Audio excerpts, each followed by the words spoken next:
In the previous class, we have already discussed about resources in depth. Now, there are two types of resources, natural resources and man-made resources. And under natural resources, soil, air, water, forest, they come under the natural resources. This you have already studied in the previous class. Now, in this particular class, we are going to particularly discuss about land resources, that is soil. Land. India is a land of diversity. We have various landforms in our country. We have mountains, plateaus, plains, hills, valleys, so desert. So we have various types of landforms in our country. Now, the land use, the total geographical area in our country is 32.8 lakh square kilometers, out of which 93% of land is used by humans, out of which 23% of forest land is there, but actual forest cover is 19.05 according to the 1980 census I'm talking about. So in 1980s it was found that out of 23% of the forest land, only the available forest land is 19.05%. Now, the land in our country is used for various purposes. Some are listed here. Out of this, some land is used as the forest land. It is remaining as forest land. But this forest, the available forest land is converted for various other uses like fruit gardens. Some of the forest land can be converted into fruit garden. They are called as orchards. Some of the land, near about 46% of the land is converted into agricultural land where agriculture is practiced, and India is an overpopulated country where to meet the demands of food supply, agriculture is extensively practiced. So agricultural land, the available agricultural land is 46%, out of which only 38.75% of land has irrigation facility. Irrigation facility means water supply. The water supply can be in the form of canal system, borewell system, drip irrigation, or various other irrigation methods, wells. So only 46 out of the 46% of land, 38.75% has irrigation facility, water supply is provided, and without water agriculture cannot be practiced. So water is most essential, and so only 38.75% of land can be only used for agriculture out of 46%. Now, the land which cannot be used for agriculture, that is used for various other practices like non-agricultural practices, where we have industrialization, urbanization and transport. Industrialization, as I said, that in the 5-year plans, in the first 5-year plans, agriculture was given most emphasis, second also gave most emphasis, importance to agriculture, but from the third 5-year plans, the Indian government thought of that unemployment is a very crucial problem in our country, and in order to reduce the problem of unemployment, more and more industries were started up. And so industrialization also requires land, so the non-agricultural land is used for industrialization. Urbanization is for development of cities. We have seen during the COVID-19 that most of the people, when the lockdown was imposed, we have seen that the migrant laborers were on the roads. Why? Because they were driven out of their work, they were driven out of their homes, the rented houses, and so they had nowhere to go. So naturally they had to go back to their original place, that is their rural areas. So most of the rural people, they migrate to urban areas, they move to urban areas, that is to cities or suburban areas for employment. So urbanization is the development of cities. Transport. Land is used for transport, that is for constructing roads, highways, expressways. Now you can see today we are having every nook and corner of the village is having a metalled road, that is a damper road, what do you call it? So they are having metalled roads. So we have every nook and corner of our country is having road. So either cement roads, metal roads. We are having highways. We are having the national highways. Our school is situated on the national highway. And we are also having expressways in our country constructed. We are joining many metropolitan cities, states. So for joining states and metropolitan cities, we have the expressways. So for transport development also, land is used, which is non-agricultural. Fallow land. What do you mean by fallow land? As I told you, only 38.75% of total agricultural land, that is which is 46%. Out of 46% of total agricultural land, only 38.75% of land is used for agriculture because it is having water facility. So that land which is not having water facility, it is said to be fallow land. So fallow land is that land which is left uncultivated. Though the land is cultivable, you can cultivate on that land, but due to lack of certain resources, that land is not cultivated, it is left unused, then that is called as fallow land. Barren land. Barren land is the land which is unfit for agriculture. It is unfit for cultivation. The land is not, it is completely depleted of resources. It is not having anything in it. It is not having anything in it, means no nutrients are present in that land. And so for such type of land where cultivation cannot be done, that is called as barren land. Pasture land is the land which is used for grazing.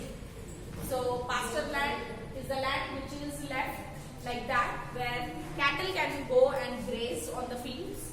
So that type of land is called as pasture land or grazing land. So these were the various types of land use that we follow in our country. Now, Land Acquisition Act was imposed in 2013. What do you mean by land acquisition? Acquisition means to acquire, to take into possession. Like the land belongs to mine and the government wants to take it. So the government acquires that land according to this Land Acquisition Act, which was passed in 2013. And according to this Land Acquisition Act, land can be obtained by the government for building roads, railways, airports, for mining purpose. If they find that geologically it is having mineral deposits, then the government can take away villages under them for digging mines. For making industries, if the government wants to take away land for industry, for a public sector industry, then it can take it. Hospitals, for making government hospitals. Now in Kondagaon we can see that there are the outskirts of Kondagaon, the entire land which was fallow in the outskirts of Kondagaon is now being utilized for various construction, infrastructural purposes like building the bus stand, for stadium, for constructing a stadium, for indoor stadium. So like that there are various infrastructural. We have the city hospital outside the outskirts of our city. So we see outside outskirts of our town. So we see that the government can take any land for these developmental processes, under which construction of industries comes, construction of hospitals, for making offices like a collectorate is constructed in the outskirts of our town. Then you have dams.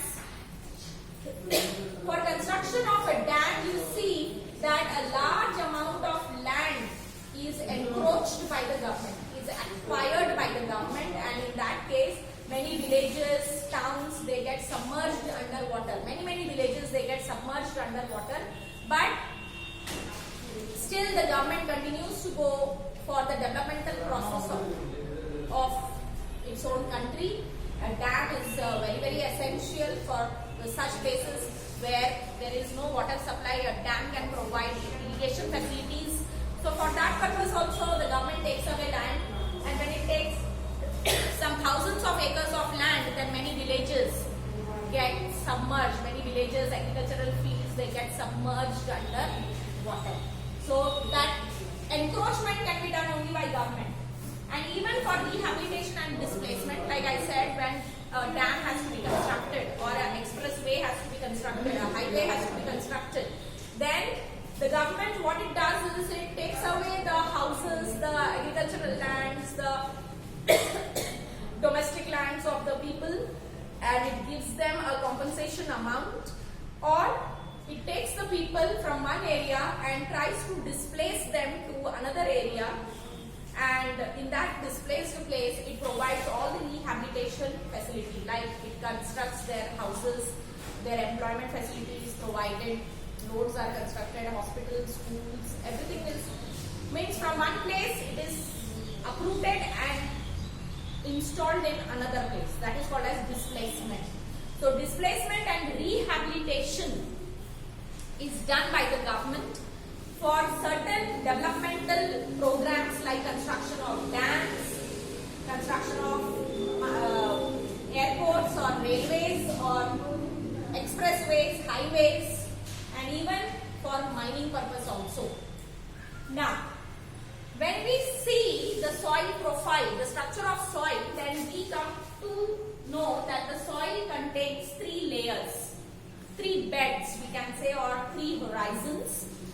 The first horizon is the A horizon, in which you have two layers, that is zero layer and A layer.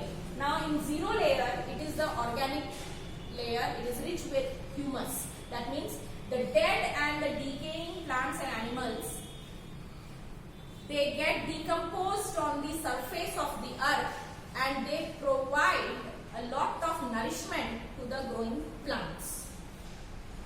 For the plant growth, the top 6 inches of our earth is the most fertile. Why? Because it contains humus and it is blackish in color. After the humus layer also you have the soil which is mixed with sand and mud particles, and it is also very useful in agriculture. You can have plant growth even after the top 6 inches of soil, still you can undergo plant growth. That means the A horizon is called as the organic layer. It is so called because organic means life. That means the top layer, that is the A horizon, can only support life. It can support the plant growth. If you sow a seed, then you have to sow it in the A horizon. You cannot sow it in the B horizon or C horizon, because there the plant will not, the seed will not germinate, because it will not get soil air, it will not get soil water, and it will not get the nutrients which are present in the soil. So it is only available in the A horizon. That is, A horizon is rich in soil air, soil water and nutrients, mineral nutrients which can support plant life. Second layer is the B horizon, that is the mineral layer, and in this layer only you see all the extensive mining is done. That means for doing mining we have to clear the A horizon. That means forests have to be cut down, and that is why for mining purpose all the deforestation work is done. Cutting down of forest is done, you have to clear the A bed, then only you can reach the B bed, that is the mineral bed. So in the mineral layer you have all the mineral deposits where mining is done. The third and the last layer is the bedrock layer. That means you have the rocky layer of the earth. And in this rocky layer you can find water which forms the groundwater table. You will find the hard rocks, and among those hard rocks also water can be available. So the groundwater table can be obtained in this bedrock layer.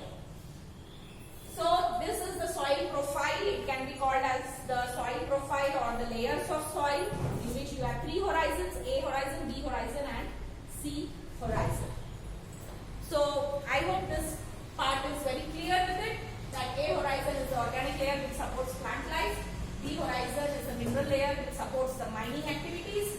Bedrock layer is the layer of the earth where you can find the groundwater table. Now,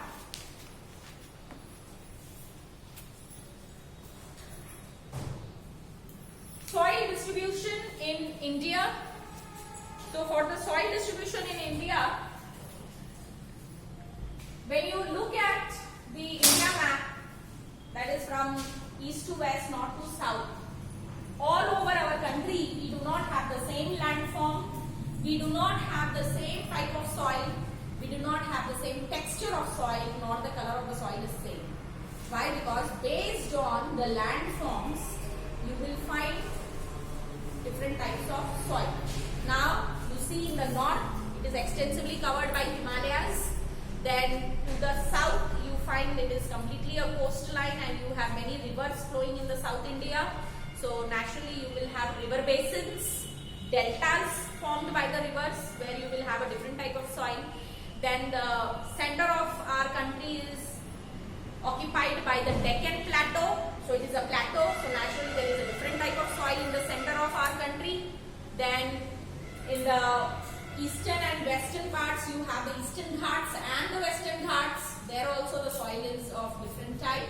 Then to the west, extreme west of our country, we have the Ran of Kutch, we have the Rajasthan, which has a different type of soil again.